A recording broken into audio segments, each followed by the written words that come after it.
لان هو اصلا ما ينفعش ترجع علاقه بين اتنين الا لما يكون ده واقف على رجليه. فعشان كده الحكايه هنا بتبقى موجعه اكتر وخبطه الواحد في اساسياته وفي قيمته قدام نفسه وقيمه ومعتقداته.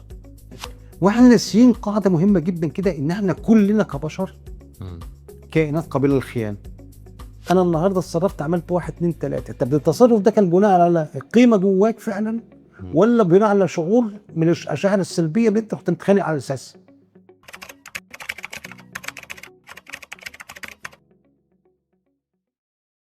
مساء الفل يا دكتور اشرف. مساء الخير يا كريم، اخبار حضرتك ايه؟ الحمد لله كويس. يعني الفينالة الخاتمة آه. ولازم تكون يعني ايه كعادتنا او زي ما اتعلمت مع حضرتك دايما ان احنا دايما بنحاول ان الحتة الاخيرة يبقى فيها بصيص من الامل. ده في امل ضخم جدا على فكره. حلو، فاحنا هنتكلم بعد كل اللي فات ده عن التعافي وهنختم بالتعافي. هو ينفع تعافي؟ طبعا. وانا في الاول خالص قلت لك لو تفتكر ان ممكن نطلع بحاجه احلى من الاول. اوكي. مش بس زي الاول او قرب الاول، لا حاجه احلى. وانا فاكر ان انا كنت ساعتها متحمس وبتكلم على تعافي العلاقه كلها على بعضها، وانت حضرتك ايه قلت لي بالهداوه كده بالراحه واحده واحده احنا بس نشوف التعافي بتاع الراجل او الشخص الضحيه الاول. بالظبط. تمام. لان هو اصلا ما ينفعش ترجع علاقه بين اتنين الا لما يكون ده واقف على رجليه. بالظبط كده. لان هو لو احنا حاولنا نرجعها قبل كده هتفشل. لازم يكون واقف على رجليه فعلا بجد، علشان حتى يبقى عنده اراده حره انه يختار يرجع او لا. في الاول ممكن يرجع لاسباب تانية كتير يعني ايه مش حقيقيه بالنسبه له، بس بيتشعبط في حاجه. ما تبقاش شبه ان احنا يعني ايه هنبني على الانقاض بتاعته. بالظبط.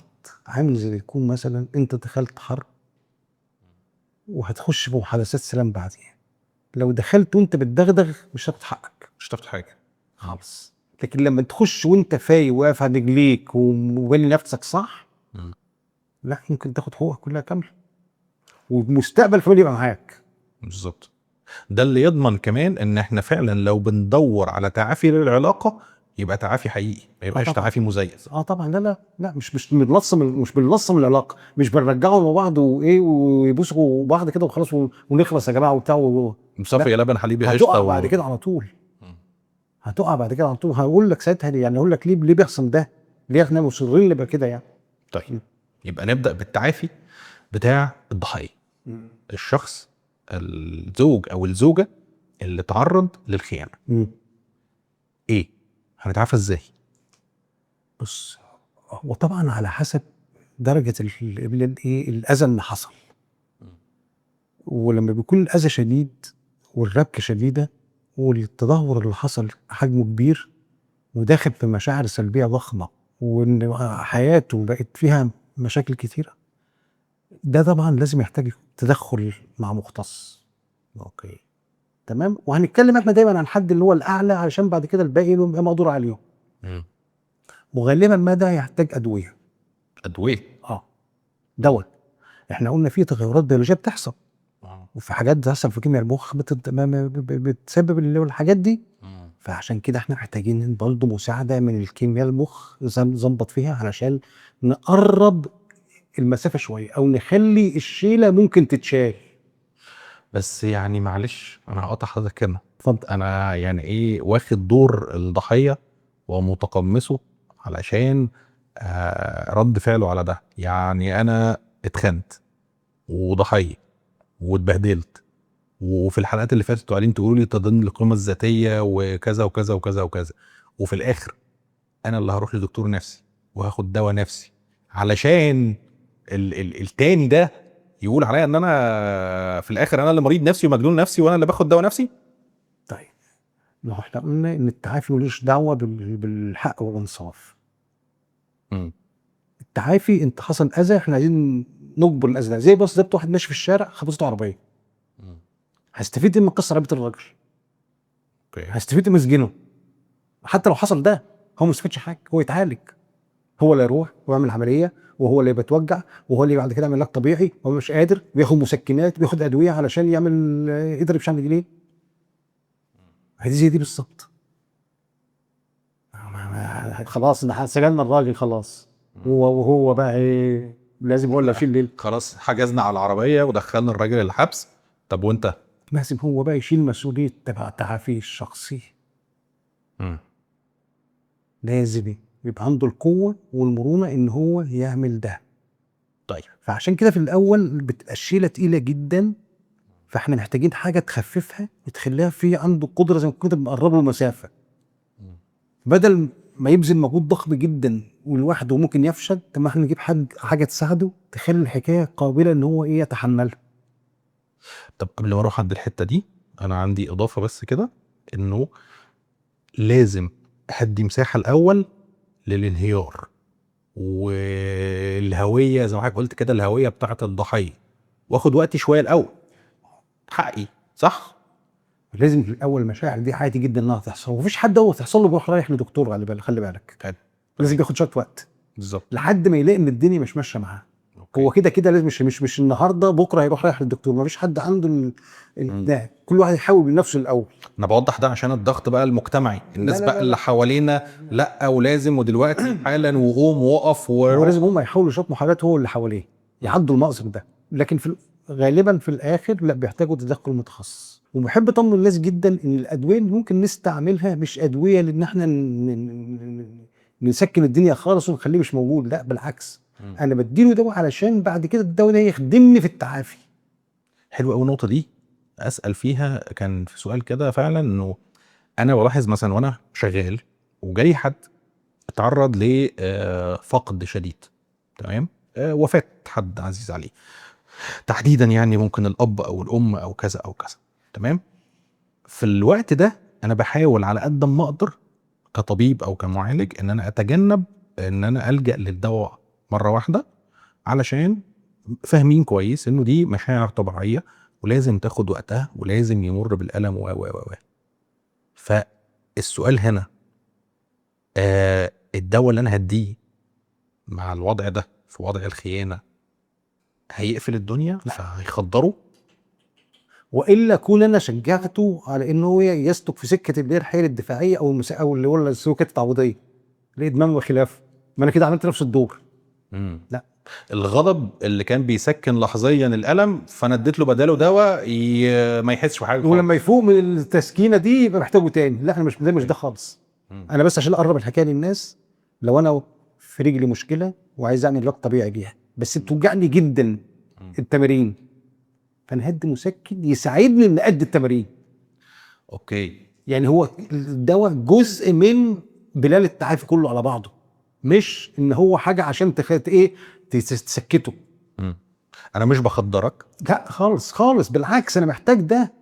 انا محتاج الوجع اللي جواك ده يفضل موجود منه حته شويه، انا بسندك عشان ده اللي هيحفزني ان اشتغل.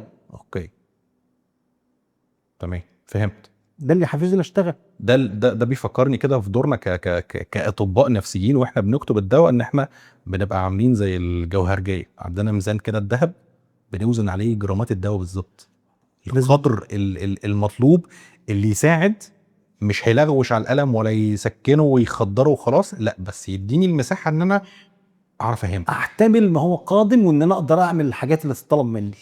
اوكي. وابقى متواجد لان البلال مش هينجح من غير تواجده. تمام. لان التعافي محتاج قوه ومحتاج مسؤوليه. اوكي. لو الالم وصل لحد عنده ان هو مش قادر يركز ولا يشوف الواقع ولا يخرج من المأزق ده، طب انا هقول له تعالى تعمل معايا ليه؟ ازاي مش قادر؟ فانا محتاج الدواء يعديني المرحله الانتقاليه كده في النص. اضيف اضافه كمان معلش، اتفضل. وده اللي هو يعني ايه، كأن انا برد على نفسي. هو انا اشمعنى لما كطبيب وقاعد في العياده ما تساءلتش قوي عن حكايه لما حد يموت لي، وتساءلت هنا عن لما يبقى فيه خيانه؟ اتصور برضو انه في فرق ما بين المحن اللي هي الطبيعيه في الحياه، يعني كلنا بنمر بده، انه يتوفى لينا اب او ام او لكن مش كلنا بنمر بالخيانه.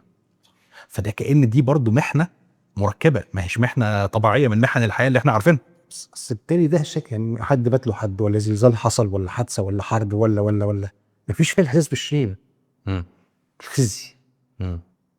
مفيش فيه احساس ان انا يعني ساكن في بيت، حصل غاره على البيت اتكسر، حد من اهلي مات، انا مش حاسس صدمه عن فوق ما تفرق. بالصدمه ماشي، لكن مش حاسس ان انا سبب في ده. تاني بيبقى فيه كده. اوكي. بس فعشان كده الحكايه هنا بتبقى موجعه اكتر، وخبطه الواحد في اساسياته وفي قيمته قدام نفسه وقيمه ومعتقداته. وتخلي الاعراض نفسها اللي احنا كنا اتكلمنا عليها في الحلقه قبل اللي فاتت فعلا كبيره وضخمه هو وتقيله. مش قادر يسيطر عليها، مم. هو مش قادر يسيطر عليها. مم. فاول حاجه بنقيم الحاله، واذا كانت محتاجه دواء هياخد، اوكي. مش مشاكل. مم. تاني حاجه بقى، اول خطوه في برنامج التعافي اللي هو فكره التعاطف مع الذات، تعاطف مع الذات. اللي هو انا هتعامل مع نفسي ازاي. بنقول له كده اتعامل مع نفسك بشكل رحيم. هيجيبها منين دي وهو اصلا عنده تدني في كويس جدا. ببساطه خالص هقول له لو حد جالك بنفس اللي انت بتقول عليه ده وجاي شورك و100% حصل في حياتك قبل كده، ده شغوب في حاجات مش خيانه بقى، بس حاجات برضه فيها احساس بالخزي او الخذلان او الفشل او العجز او الارباك، الكلام ده كله كنت بتقول ايه؟ وحتى لو قدامك غلطان انت بتشوفه ازاي؟ بتشوفه ازاي وبتقول له ايه؟ بتشجعه ولا بتكسره؟ بتلومه ولا بتقول له هم معايا؟ بتتعاطف معاه قبل اي حاجه. بالظبط كده. فهنا هتقول لنفسك ده بس.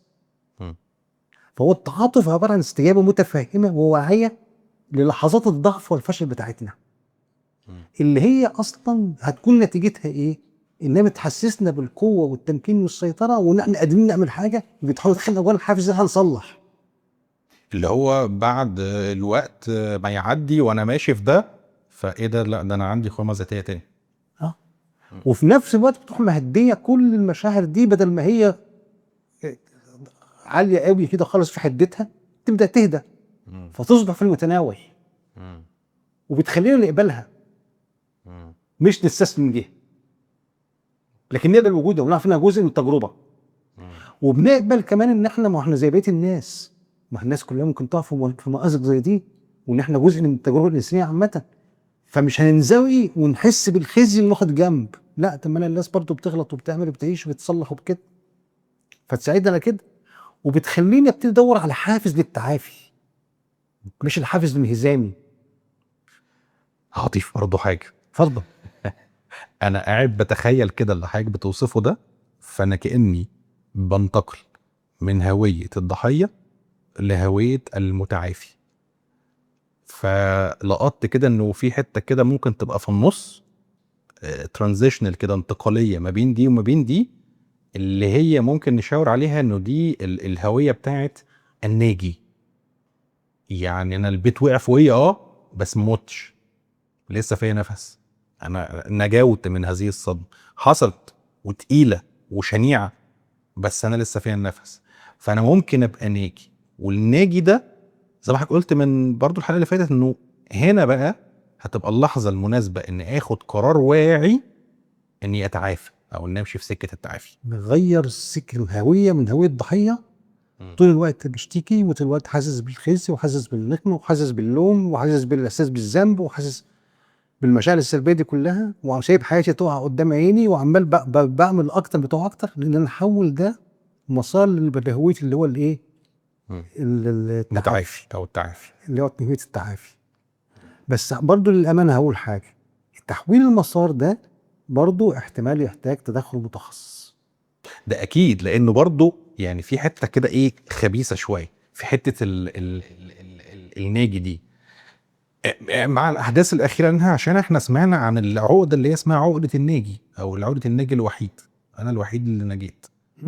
في بعض الاوقات وبعض الصدمات دي بتبقى يعني ليها تاثير سلبي اكتر، احساس بالذنب اكبر، احس بالذنب، اشمعنى اللي نجيت، لا سبت الناس تموت وانا ما فضلتش موجود، انا ساعدهم. بس في الحروب بتحصل الحكايه دي على فكره. بس دي منطقه مختلفه عن اللي احنا بنتكلم عليه. منطقه النجاه بتاعتنا هنا مختلفه، يعني دي قصه تانية. فهنا فكره بقى ان انا هحول المسار ده، انا قلت لك انا اللي علمني ده حد من الكلاينتس بتوعي، فعشت معاه التجربه دي كامله. الناس مش متخيله ان احنا كاطباء وكمعالجين نفسيين بتبقى فعلا من احسن اللحظات اللي بنمر بيها في المهنه، هي اللحظه اللي بنتعلم فيها حاجه من العميل بتاعنا او من المريض بتاعنا. ده علمني يعني زي بالظبط كده ما انا بدات افكر اعمل يعني من احد الاهم الحاجات اللي انا فكرت اعمل الحلقات دي كان هو الشخص ده اولا. ثانيا كان مسهل لي جدا وانا يعني ببحث في الحاجات دي بقرا فيها كده ان انا ابقى فاهم ده ايه ويبقى الحكايات في دماغي بتترجم منه. يعني ده جالي ما كانش جاي يشتكي من وجع ولا الم ولا ان انا مش عارف ايه ولا قال لي انا عايز اقف على رجليا. ده جاي بقرار. جاي كده انت بتقف على رجليك ليه؟ قال لي هقول لك على حاجات بس اطمن ان الحاجات دي مش هتطلع لاي حد. قلت له 100%. فقعد حكى لي بقى قصه ان هو اتخيل ان هو كذا ولا كذا ولا بس مش بس كانت خيانه. لا ده كان في قصه حب مستمره لفتره طويله جدا ما بينه وبين زوجته. وكانوا زمايل مع بعض في نفس الجامعه وحبوا بعض فتره الجامعه وبعدين اتجوزوا وبعد كده كانوا الاثنين بيحبوا بعض جدا لدرجه انه كان بيحكي لي من ضمن ان هو الانكار اللي ما كانش مصدق انها كانت مره دخلت تعمل عمليه. فبيقول لي فضحتنا فيها في البنك دكاتره كلهم خارجين يا عم ماشي يا عم ماشي يا سيدي انت بتحبك قلت له حد تقول والله العظيم بحبك والله العظيم. فبقول لي انا ما كنتش مصدق ومش فاهم ومش عارف ده حصل ازاي. فبقت هنا الخطه جامده جدا. فجاي بيقول لي انا عايز اقف على رجلي. اقف على رجلي انا مش عايز اكمل كده. الميزه ان هو كان مديني مساحه ان انا اتصرف باللي انا شايفه صح. فبدات معاه بادويه وتعاطف مع الذات. وبعد كده قلت له بقى تعالى بقى ايه نحط البلان بتاعنا بقى اللي هو ايه بقى. احنا عايزين نستدعي كل نقاط قوتك العقليه والروحيه والمشاعر والماديه. كل اللي تملكه. بالظبط كده. واول حاجه نبتدي بيها اللي هي ايه اهم سماتك الايجابيه. اوكي. القيم بتاعتك. قيمك اللي هي اصلا هترمم القيمه الذاتيه اللي اتكسرت. اوكي. ونبتدي نطلعها وننفض عنها الغبار ونشتغل على اساسها ونمارس الحياه من خلالها. وكل مره هنسال نفسنا هتعمل لي جدول كده انا النهارده اتصرفت عملت 1 2 3. طب التصرف ده كان بناء على قيمه جواك فعلا ولا بناء على شعور من الاشاعر السلبيه اللي انت كنت متخانق على اساسها. اوكي. يعني مثلا انت لما اتخانقت مع الراجل اللي ماشي في الطابور ده اللي مش عايز يقف في الطابور ده مثلا هو انت اتخانقت علشان تحيي قيمه العدل وقيمه النظام وقيمه ان القانون مش على الكل ولا اتخانقت ثوره منك للزهق انك انت فكرك بالتجربه الاليمه بتاعتك. اوكي. فطول الوقت احنا هنبقى عمالين نشوف الافعال بتاعتنا جايه منين علشان نرجعها لده. طب هو ميزه ده ايه بقى؟ ان ده معتبر عامل هبوط في المشاعر السلبيه. اوكي. وابتدي كل شويه تهبط. فكل ما تهبط كل ما انا مخي فوق واشوف الواقع احسن. وكل ما اشوف الواقع احسن كل ما صفاتي تبقى احسن. بشيل الغشاوه او الحاله الضبابيه اللي انا كنت فيها دي. واتصرف احسن. لما اتصرف احسن اتشجع اكتر. ولما اتشجع اكتر يبقى انا كده ايه هدور على قيمه احسن تاني. ومش بس ادور على القيم اللي موجوده عندي لا ده انا هدور برضو على نقاط ضعفي واحاول اصلحها. حلو. انا بقى في الحته دي هتدخل بالاجابه اللي انا قلت عليها في الحلقه اللي فاتت هقولها الحلقه دي وهقولها وحضرتك صحح لي وشوف انا بفكر صح ولا غلط. الحلقه اللي فاتت كنت انا وقفت عند حته انه ازاي انا الضحيه تمام وعلى الرغم من كده فانا رايح عند حته ان انا اللي بشيل الذنب وانا اللي غلطان او انا اللي فيا نقص. وكنا قاعدين نفكر انه هي تفسير ده ايه، ازاي ابقى انا اللي مخبوط على دماغي وجنب ده قاعد الوم في نفسي. فاحدى التفسيرات من وجهة نظري يعني اللي هي فكرة انه احنا كبني ادمين عندنا بشكل غير واعي كده ومستمر وهم السيطرة. انه انا لازم ابقى مطمن ان انا مسيطر لانه لو الحاجة مش تحت ايدي ومش مسيطر فانا كده في خطر شديد. فكأن اللي بيحصل هنا في نفسية الضحية انه هجيب المشكله عندي انا، لانه ده يساوي ان طالما المشكله عندي فيبقى ينفع احلها، فانا ستيل في موقع السيطره. فمش غريبه قوي بقى ان ابقى انا الضحيه وانا اللي واخد على دماغي، وبرضه افكر انه ما يمكن غلط مني او نقص عندي. ده بشكل او باخر بيطمني انه انا هعرف اصلح ده. الحاج بتقوله بقى دلوقتي في التعافي بياخد الحته دي من المنطقه اللي فيها جلد ذات ولوم وذنب، بياخد نفس هذا المنطق بس في منطقه تانية صحيه، انه ينفع ان انت ترجع تسيطر وترجع تبقى متمكن ومتمالك، بس من ايه بقى؟ من اللي حضرتك بتقول عليه دلوقتي. ده مش بس كده، يعني هو بيبقى انت حاسس انك اتظلمت، انك عايز تجيب حقك، وان في احساس شديد بالنقمه وعايز تنتقم بالاخر كده، عايز تنتقم. طبعا. طب هو انا هنتقم منه بقى الانتقام اللي بجد ازاي؟ انا برضه هقول لك الفلان انت علمني حاجه ما قريتهاش في الكتاب بصراحه، بس هو علمهاني. اقول لك على اول حاجه، عشان يعني بيقول لك اعظم انتقام من الخائن انك تقف على رجليك اوكي. وتستعيد حياتك، صح. وتبتدي حياتك باسم السعي بس تبقى احسن. فهو هنا هيبقى حاسس يعني اللي انا عملت فيه ما عملش حاجه فيه، بالعكس وقف على رجليه وبقى احسن. انا خسرته كده مش انا كسبت. التاني بقى ده علمني حته صغيره جدا كده جنب ده بقى، اللي هو جاي يقول انا عايز اقف على رجلي عشان ده. يعني هو جاي طلب الاولاني ايه؟ اقف على رجلي، اللي هو عشان دي، اللي هي فكره ان انا هنتقم من اللي سابني. الراجل ده لما اتخان عمل حاجه غريبه قوي، ما اعلنش. عارف اللي خد سكينه في جنبه وسكت؟ ما اعلنش، صبر كده فتره بسيطه وراح متلكك على اي موقف كده وحاجه كده وايه، فشكل الجواز. والناس كلهم مستغربه هو بيعمل كده ليه، وبعد. فبقول له طب انت ايه استفدت ايه لما عملت كده؟ طب ليه ما زعقتش وعملته؟ يعني بقول لك كده بالمقصد فضحته يعني ليه ما عمل؟ ليه اللي سبت كل ده؟ قال لي اولا انا حسيت انا لازم اكون هفضح نفسي، فما رضيتش لنفسي كده. الحاجه الثانيه انا قلت ده جوهر الخيانه، هو علمها لي دي الحته دي بقى اللي علمها لي مش مرساش في الكتاب بقى، ان الاثنين لما الاثنين بيكونوا مع بعض في علاقه وبيخونوا حد ثالث، فهم محتاجين الثالث ده في وسطهم كفر ليهم. وان هم غالبا ما واحد فيهم مصدق ممكن يتجوز، بس التاني مش المصدق ده، بس انا عايز ده يفضل عقبه في السنه عشان تفضل العلاقه مستمره، وان احنا مضطرين للخوض.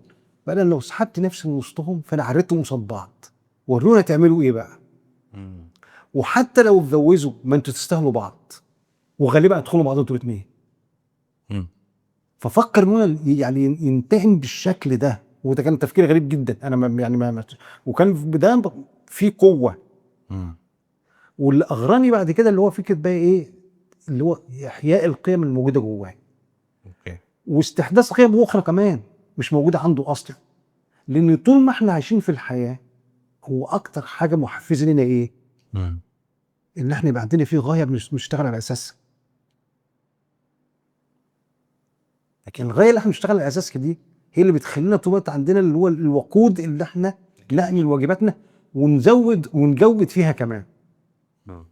فلما اكون انا عندي هدف ان انا اطلع من المحنه دي احسن من الاول، يعني لو كنت بقى مثلا باجيد في شغلي بنسبه 70%، فانا عندي هدف اخليه 80%. لو كنت برعى اولادي بنسبه 60 70%، لا انا اخليهم 90%. لو كان اصحابي موجودين في حياتي ومبسوط بيهم بنسبه كذا هزود كذا. طب انا ما كنتش اعرف اعمل كذا هعمله. انت عارف ان الشخص ده كان يشوف مزيكا خالص، واصر يتعلم جيتار. طب انا بساله انت بتتعلم جيتار ليه؟ قال لي عشان ما بعرفش جيتار. قلت له انت اصلا مش موهوب؟ قال لي انا عارف مش موهوب، بس انا عايز حاجه جديده اعملها احس ان انا قادر. وكانه بيعلمني فكره القوه والسيطره والتمكين. هو انا كنت قلت له اتعلم سباحه وما كانش بعرف يعوم علشان اوصله الفكره دي. فهو سابقني في حته في المنطقه دي. فهنا محتاجين زي ما يكون كده انا بقيت اتعلم معاك يعني ايه احياء قيم، يعني ايه استحداث قيم، يعني ايه فكره ان اكون قوي واقدر اسيطر تاني واقدر افوق واقف على رجليا. طب ما كل ده هيروح عامل في الاخر خالص ايه بقى؟ بناء القيمه الذاتيه. بناء القيمه الذاتيه من الاول. وتبقى احسن. مم. ودورات الشك اللي كنت بدور فيها دي مم. هتبقى تقف. وفي نفس الوقت الثقه اللي كانت مفتقده هترجع. هترجع في نفسي اولا. مم. يعني انا مش يعني انا عشان اثق فيك لازم اكون واثق في نفسي، طبعا. وعشان اثق في اللي حواليا لازم اكون واثق في نفسي. فاقدر ترجع الثقه في نفسي. فلما الثقه في نفسي ترجع لي هترجع لي في القيم اللي ساعدتني وساندتني، ترجع لي في الناس اللي حواليا، هترجع لي في كل حاجه بعملها. مم. فكده انا زي ما اكون برجع تاني كل شبر اتاخد مني، اوكي. وبرجعه بقرار واعي وقرار مسؤول. مم. فده هيعمل فيا ايه؟ قول انت بقى. لا مش انت في الاول في الاول لما يعني انا حاسس ان الكلمه دي كلمه كبيره، فانا عايز اطلع من حضرتك. لا انا في الاول لما قلت ان هو ممكن يرجع نسخه احسن، مم. والمفروض ان هو يبقى نسخه احسن، انا كنت بحكي والراجل ده مبالي. مم. بس انا ما قلتش ساعتها كده. اوكي. فكأن بنقول انه الخيانه كصدمه او كمحنه او كضغط بتورينا او ينفع ان هي تبقى من ضمن القوانين الحياه العامه، ان انت وقت الازمه انت ممكن تكتشف قدرات وامكانيات هي عندك اوريدي بس انت كنتش عارفها. في الهويه بتاعت التعافي احنا بنشتغل على ده. انا بشحذ كل حاجه تانية جوايا، وكل زي ما يكون كده رصيد ليا في البنك بزوده. م. واستحداث قيم اخرى ما كانتش عندي، كانت عند حد تاني. احنا الاثنين مرينا بتجربه الجيش، فكأن يعني زي ما يعني كان بيتقال وقتها واحنا في مركز تدريب والحاجات دي، يقول لك ايه، انت لما بتتحط في صعوبه بتعرف امكانياتك الحقيقيه، لما يتضغط عليك بيبان فعلا ان انت ممكن تعمل ايه وانت اصلا ما كنتش عارف ان انت عندك الامكانيات دي. صح. ففكره اللي هو احياء القيمه م. وتحسينها واستحداث قيم اخرى، وان ده يكون بيبقى بيعمل لي غايه في الحياه، فبيطور حياتي، بيخليني لا اقوى واحسن، فادائي في الحياه يبقى احسن. كمان في حاجه مهمه جدا، فكره الثقه. م. في الاول ممكن نكون احنا مش فاهمين يعني ايه ثقه. معظمنا بيبقى عارف اللي هو الثقه العمياء، اللي هو عشان ما اشغلش بالي وما اخشش منطقه الشك اللي ممكن تكون مؤلمه. طب ده ممكن يعمل ولا مش ممكن يعمل. واحنا ناسيين قاعده مهمه جدا كده، ان احنا كلنا كبشر م. كائنات قابله للخيانه. خلينا اعممها شويه واقول ان احنا كائنات قابله للخطا. لا، للخيانه. بس اوكي. على فكره ودي حقيقه، طبعا مفيش حد فينا يواجه بنفسه بده. بس لازم فاهمين ده ليه بقى، علشان احنا نفسنا نحمي نفسنا من ده، وفي نفس الوقت برضه ما نبقاش الثقه العمياء دي تترمى وخلاص كده. ولازم يبقى في نسبه شك صغيره كده برضه، اللي برغم انها مقلقه تبقى مفيده وصحيه. شك صحي. بالظبط. فيبقى في حاجه اسمها الثقه الحكيمه، اوكي، المبنيه على اساس واقعي وعشره وتصرفات وحاجات كده. مبنيه على حقائق. بالظبط. وتجارب. مم. فهنا دي بتروح معدله كمان فكرتك في تعاملك في الثقه، وثقتك اصلا في الاخرين ممتده من ثقتك بنفسك. ان حتى لو انت اذيتني انا قادر ان انا اقف على رجلي. تجاربي في الحياه بتقول كده، خبراتي في الحياه بتقول كده، ان حتى لو انت اذيتني لا انا مش هقع واموت، انا قادر ان اتعافى من ده. اوكي. فعشان كده بقول لك تاني، ده كان تفسير الكلمه اللي قلتها، انه ممكن يرجع نسخه احسن من الاول، وتبقى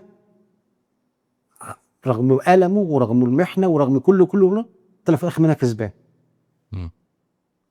هو اللي بيأكد ده، ودي برضو اضافه من عندي كده، يعني انه ايه، انا مقتنع بيها بصراحه.